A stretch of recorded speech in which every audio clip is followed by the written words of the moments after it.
Voice of मुंबईमध्ये सगळ्यांचं स्वागत। आज जी काही मी बोलणार आहे ना, ती भावना मला वाटते तुमच्यापैकी प्रत्येकाची असेल। आपण म्हणतो की व्हॉइस ऑफ मुंबई हे अपॉलिटिकल प्लॅटफॉर्म आहे, पण अपॉलिटिकल ह्याचा अर्थ कोणत्याच पॉलिटिक्स किंवा राजकारणाविषयी बोलायचा आम्हाला हक्कच नाही असं होत नाही। थोडीफार मतं कदाचित वेगळी असेल, म्हणजे आपल्या असं आपण म्हणतो ना पारंपरिक मतदार, मग हे कोणाचे आहेत, बीजेपीचे आहेत, हे कोणाचे आहेत, काँग्रेसचे, हे राष्ट्रवादीचे आहेत, हे शिवसेनेचे आहेत, हे मनसेचे आहेत, कोणी का असे ना, पण नागरिक म्हणून काही वेळेला आमच्या काही समान भावना नक्कीच असतात। मला असं वाटतंय की आज कोणत्याही पार्टीचा कोणताही जरी माणूस असेल, तो जो सुजाण असेल, टी व्हीवर ज्या काही वेळेला चर्चा चालतात आणि त्याच्यात जी भांडाभांडी आणि आपल्या पक्षाची कड घेऊन जी बोलली जाते ना, त्यांचं मला काही वेळेला तर वाईट वाटतं की खरोखरी ते का बोलतात, कसे बोलतात, त्यांना कंपल्शन असतं का। पण गेल्या काही 2 आठवड्यात राज्यसभेत आणि लोकसभेत आमच्या सगळ्या विरोधी कोणीही त्याला अपवाद नाही, जो गोंधळ घातला। आज जो टीएमसी के मेंबर्स ने पार्लियामेंट में राज्यसभा में किया वो बहुत ही शर्मनाक है। और ठीक उसी प्रकार जिस तरीके से कुछ मिथिकल कैरेक्टर हैं हैरी पॉटर में, वोल्डेमॉर्ट, डार्थ वेडर, उसी तरीके की हरकतें इन लोगों ने आज पार्लियामेंट के अंदर की हैं। त्या गोंधळामुळे आमचं मतदार म्हणून खूप नुकसान झालं आहे। मला वाटते मध्ये क्लिप आली होती नरेंद्र मोदींची की किती लोक आहेत, इतके कोटी, त्याच्यातले कर भरणारे किती आहेत, प्रत्यक्ष कर भरणारे किती आहेत, हाताच्या मोजण्यावर बोलण्या एवढे अतिशय थोडे लोक। आम्ही कराचा भरलेला पैसा आणि इतरांनी अप्रत्यक्षपणे कराचा भरलेला पैसा, हा पैसा हे राज्यसभा आणि लोकसभा चालवण्यासाठी वापरला जातो। एका अंदाजाप्रमाणे 2 आठवडे हा गोंधळ सुरू होता।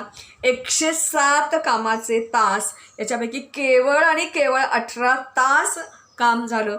133 कोटी रुपयांचं जवळजवळ नुकसान झालं आणि राज्यसभेत 21%, तो लोकसभेत 13%, अशा प्रकारे हे सगळं आपलं बर्बादी आमच्या पैशाची, काहीही त्याच्यापासून उत्पादक नाही अशा कारणासाठी ह्या सगळ्या विरोधी पक्षांनी, कोणीही त्याला अपवाद नाही, काँग्रेस असेल, राष्ट्रवादी असेल, शिवसेना असेल आणि सगळ्यात महत्त्वाच्या आघाडीवर जणू काही ममता दिदींना बंगालमध्ये विजय मिळवला, तो कसा मिळवला हे सगळ्यांना माहिती आहे। त्यांना असं वाटत होतं की खेलाओ बे, आपण जी तिकडे घोषणा दिली तीच घोषणा लोकसभा राज्यसभेमध्ये सुद्धा दिल्या गेल्या, पेपर फाडले गेले, त्याच्या जे वेल म्हणतात त्या वेलमध्ये आमचे सगळे नेते, आमचे नेते कसं म्हणायचं यांना खरं, कारण नेता आदर्श असावा लागतो ना, ते घुसले, घोषणा केल्या आणि निमित्त होतं एक शेतकरी आंदोलन, पण मला वाटते ते आता जवळजवळ गुंडाळल्यासारखंच आहे। आणि दुसरं जे त्यांनी केलं तो म्हणजे हेरगिरीचा आरोप सरकारवर केला गेला।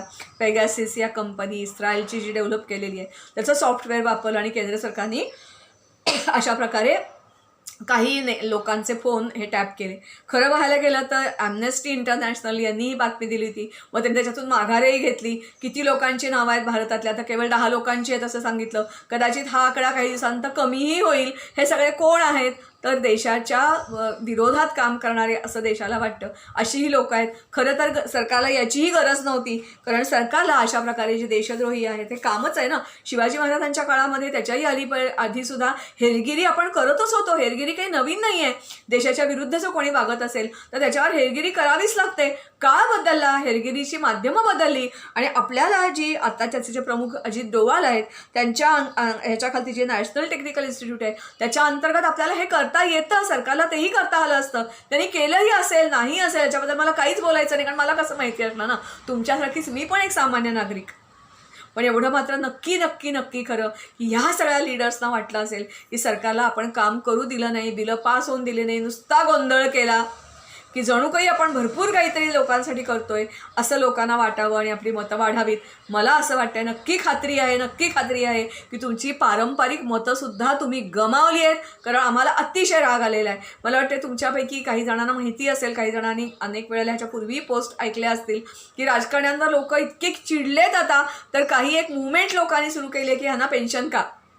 हे अख्ख्या भारतासाठी आहे, पण खास करून महाराष्ट्रामध्ये आसपासच्या इतर राज्यांपेक्षा कितीतरी प्रचंड पेन्शन, कित्येक कोटी रुपये या आमदार खासदारांच्या पेन्शन पायी आमचे जात आहेत। कोणाचा पैसा आहे हा? तुम्ही देशसेवा म्हणून करता ना, मग आमच्या प्रामाणिकपणे कष्ट करून, कारण मला वाटते नरेंद्र मोदींनी मध्ये एक अशी स्वतः आकडेवारी सादर केली होती की इतकी कोटी जनता, कर भरणारे इतके, या स्लॅबमधले इतके, या स्लॅबमध्ये इतके, असा प्रत्यक्ष कर भरणारे अगदी थोडे लोक आणि अप्रत्यक्ष करातून जमा होणारा गरीबातल्या गरीब, झोपडपट्टी राहणारा शेतकरी किंवा आदिवासी यांच्या पण अप्रत्यक्ष करातून जमा होणारा हा पैसा होता, हा सगळा तुम्ही वाया घालवलात. काही फ्रुटफुल डिसिजन एकत्र येऊन तुम्ही घ्यायला पाहिजे. खरं तर आता अशी स्थिती आहे की विरोधी पक्ष आणि त्याचे जे शासनकर्ते आहेत त्यांनी एकत्र येऊन काही वेळेला निर्णय घेतले गेले पाहिजेत. तुम्ही विरोधासाठी विरोध म्हणून विरोध नोंदवा, पण अशा प्रकारे लोकसभा बंद पाडणं योग्य नाही. आमचा मतदारांचा पैसा, मतदारांचं आणि बघताना होणाऱ्या वेदना आणि हे आमचे नेते याची वाटणारी लाज, मला असं वाटते तुम्ही तुमच्या मतदारसंघाचाही दौरा करा.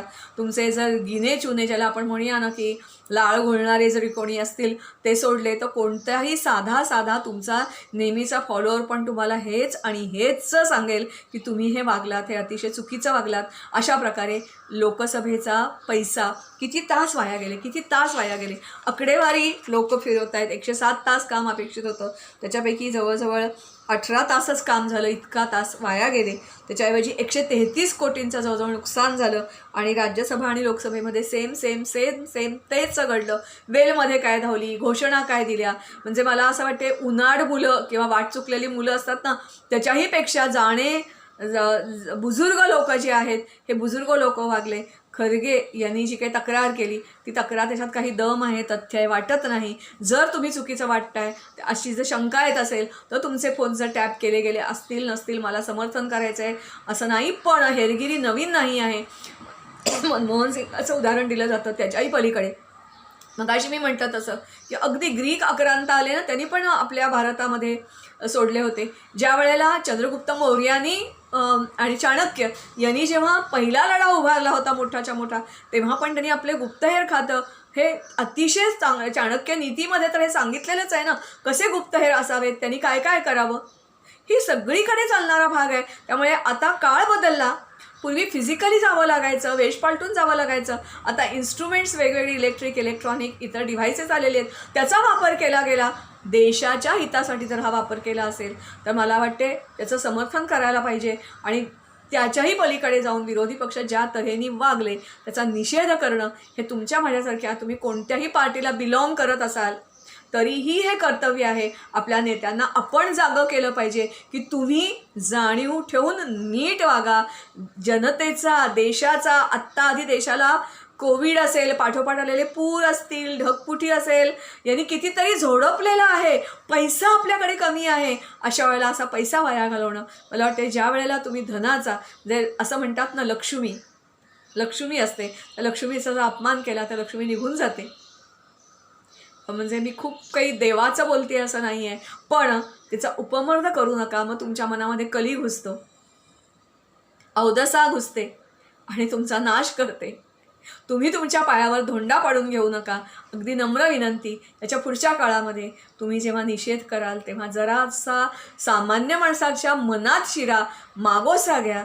निरनिराळे तुमचे जे कार्यकर्ते आहेत त्यांना बोलायला सांगा. कारण अगदी साधी गोष्ट आहे ना की मी ज्या भागात राहते, पार्ल्यामध्ये राहते, माझे सगळ्यांशी चांगले संबंध आहेत. माझ्या हाकेला शिवसैनिकही धावून येतात, राष्ट्रवादींनी पण माझा सन्मान केलेला आहे. राजीव गांधी पुरस्कार जेव्हा दिले गेले तेव्हा पहिला पुरस्कार मला दिला गेलेला आहे. माझे काही विद्यार्थी आहेत की BJPचे काही लोक आहेत, सगळ्यांशी आमचे वैयक्तिकरित्या चांगले संबंध आहेत. अशा लोकांना तुम्ही स्पाय म्हणून निवडा. आम्ही जनता काय वाटतंय त्याचा मागोसा घ्या ना, आणि मग तुम्ही ठरवा कशा प्रकारे तुमचं धोरण राज्यसभे आणि लोकसभेमध्ये हे करायचं ते. तुम्ही स्ट्रॅटेजी जरा बदला ना, थोडे शहाणे व्हा आणि असं देशाचं नुकसान करू नका, अशी नम्र विनंती.